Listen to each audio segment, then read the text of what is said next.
გერმანიის მთავრობის გადაწყვეტილებამ კიდევ ერთხელ აჩვენა, რომ ევროპარლამენტის რეზოლუცია სრულდება და ევროპარლამენტის რეზოლუცია შედის ძალაში, რადგან მას შემდეგ, რაც ევროპელმა პოლიტიკოსებმა დაამტკიცეს ევროპარლამენტში რეზოლუცია რამდენიმე კვირის წინ, რომელიც მოუწოდებდა ევროკავშირის წევრ სახელმწიფოებს ინდივიდუალურ რეჟიმში დაეწესებინათ სანქციები ოლიგარქის რეჟიმისთვის, ჩვენ ვნახეთ ბალტიის სამი ქვეყნის სანქციები და ახლა უკვე გერმანიის მთავრობამაც დაასანქცირა ყველა ის ჩინოვნიკი, რომლებიც პასუხისმგებელნი არიან საქართველოში ადამიანის უფლებების დარღვევის გამო მშვიდობიანი დემონსტრანტების წინააღმდეგ განხორციელებული ძალადობის, დაშინების, ცემის და უკანონო დაკავებების გამო. სწორედ ეს დაასახელა მიზეზად გერმანიის საგარეო საქმეთა სამინისტრომ, როდესაც გამოაცხადა ახალი სანქციები. სამწუხაროდ არ ვიცით კონკრეტული ადამიანების სია, ვინ დასანქცირდა, თუმცა შეგვიძლია ვივარაუდოთ, რომ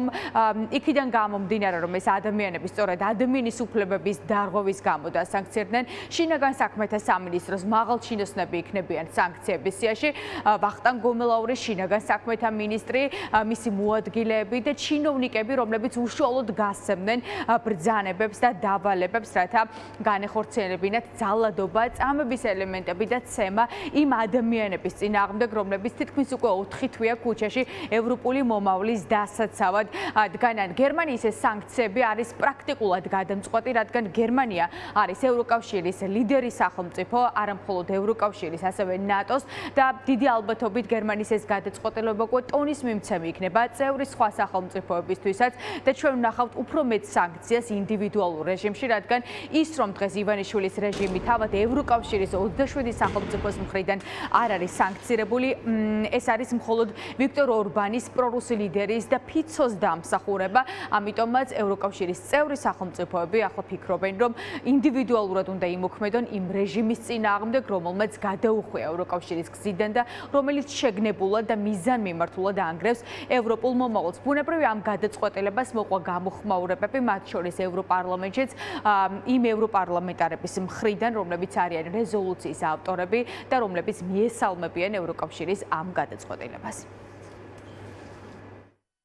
გერმანიის გადაწყვეტილება დააწესოს პერსონალური სანქციები ქართველი მაღალჩინოსნების წინააღმდეგ, რომლებიც ქვეყანაში დემოკრატიის ეროზიაზე არიან პასუხისმგებლები, ძალიან მისასალმებელია. ვინაიდან ევროკავშირის დონეზე აღნიშნულ სანქციებს ორბანი ბლოკავს, ყველა დარჩენილმა წევრმა სახელმწიფომ ისინი ინდივიდუალურად უნდა დააწესოს.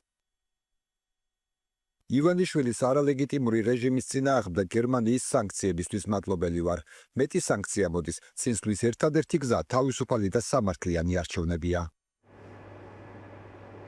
რაც შეეხება უშუალოდ სანქციების ტიპს, გერმანიის საგარეო საქმეთა სამინისტრომ გავრცელებულ განცხადებაში, რომელიც გუშინ საღამოს ვიხილეთ, ჩვენ ჩაწერეს განცხადებაში პირდაპირ, რომ ეს ადამიანები დასანქცირდნენ სწორედ ადამიანის უფლებების დარღვევის გამო, უკანონო დაპატიმრების, ასე ვთქვათ, დაშინების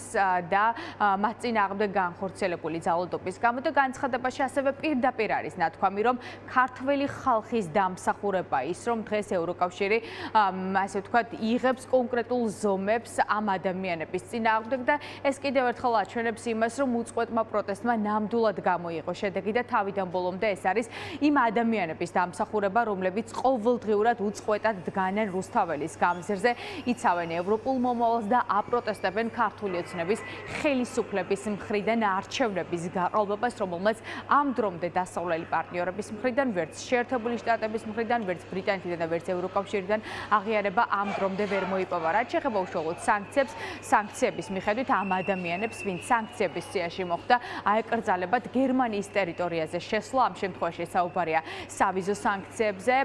და ასე ვთქვათ სავიზო სანქციებზე, თუმცა აქ მნიშვნელოვანია კიდევ ერთი დეტალი, შენგენის ზონაში მყოფი სახელმწიფოებისთვის ესეც იქნება, ასე ვთქვათ, კაფიოს სიგნალი, რომ ეს ადამიანები არა მხოლოდ გერმანიაში, ასევე წევრ სხვა სახელმწიფოებშიც ვეღარ შეძლებენ შესვლას, ისინი იქნებიან გაშავებული შენგენის ზონაში და შეიძლება მათი კონკრეტულ ქვეყანაში შესვლა ან დაბლოკონ, ან ძალიან გაურთულდეთ მათ ევროკავშირის წევრ სახელმწიფოებში გადაადგილება. შესაბამისად, დიდი ალბათობით ევროკავშირისთვის გერმანიის ეს გადაწყვეტილება იქნება ტონის მიმცემი და ჩვენ ვნახავთ, რომ სხვა სახელმწიფოებიც მიიღებენ ანალოგიურ გადაწყვეტილებას. ის რომ გერმანიის ფედერაცია ჩაერთო სანქციების დიდ ჯაჭვში ქართული ოცნების მოძალადე და პრორუსი პოლიტიკოსების წინააღმდეგ ეს არის ნიშნულოვანი ფაქტორი, რაც ნიშნავს ქართული ხალხის მხარდაჭერას, იმიტომ რომ ქართული ხალხი და ქართული ოცნება ერთმანეთისგან არის სრულიად გამიჯნული. ქართული ოცნება არ ღვევს კონსტიტუციას, არ ღვევს ჩვენი ქვეყნის საგარეო კურსს. დარწმუნებულები ვართ, რომ გერმანიის შემდეგ იქნება მნიშვნელოვანი სხვა ქვეყნების სახელმწიფოები, მათ შორის დამატებით სანქციებს ველოდებით ბრიტანეთიდან, ამერიკის შეერთებული შტატებიდან და ასე შემდეგ. ეს არის ჩემი აზრით ძალიან მძიმე ფაქტი, გამომდინარე იქიდან, რომ გერმანია არ არის უბრალოდ ჩვეულებრივი ქვეყანა, ის არის ევროკავშირის ძრავი ქვეყანა საფრანგეთთან ერთად და ფაქტიურად ევროკავშირის ეკონომიკის 60%-ის მქონე ქვეყანა. ამავდროულად გერმანიას აქვს ძალიან დიდი გავლენები გლობალურადაც. ეს არის იმის შედეგი, რომ ქართულმა ოცნებამ მთლიანად გადაუხვია დემოკრატიის გზას და რა თქმა უნდა, ეს არის სწორედაც ის, რაც ხდება ქუჩაში და ქუჩაში ხდება ის, რომ საქართველოს მოსახლეობის აბსოლუტური უმრავლესობა არის გამოსული და მათ უნდათ თავისუფლება. მაქსიაში რომ მიხვდები ეგრევე მთელი მსოფლიოს მასშტაბით დასავლური ბანკებისთვის ფულების გადამორიცხვა რთულდება, იმიტომ რომ შენ უკვე არასანდოთა სიაში გადადიხარ, მოკლედ დისკომფორტი შეექმნება ამ შაიკას. გასაგებია, რომ ეს არ არის საკმარისი, ბევრად მეტი გვჭირდება, რომ მივიღოთ შედეგი, მაგრამ არ ნელდება წნეხი დასავლეთიდან. გერმანიის მიერ ამ რეჟიმის მოღალატეთა და კრიმინალთა რეჟიმის ჯალათების მიმართ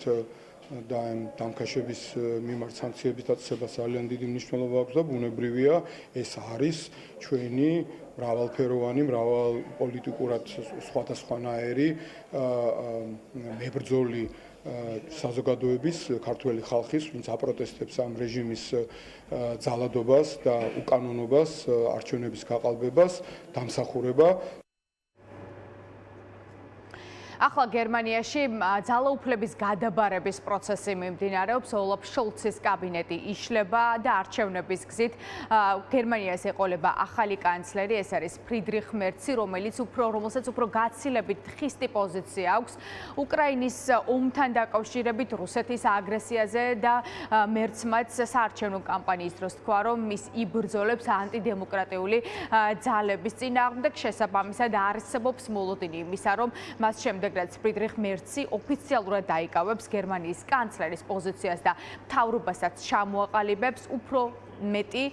კრიტიკული განცხადებებიც შეიძლება მოვისმინოთ გერმანიისგან და შესაძლოა სანქციების არეალიც გაძლიერდეს, გაფართოვდეს იმ პირების წინააღმდეგ, ვინც არა მხოლოდ არ ღვევენ ადამიანის უფლებებს, ასევე პასუხისმგებელნი არიან საქართველოში დემოკრატიისთვის ძირის გამოთხრის გამო.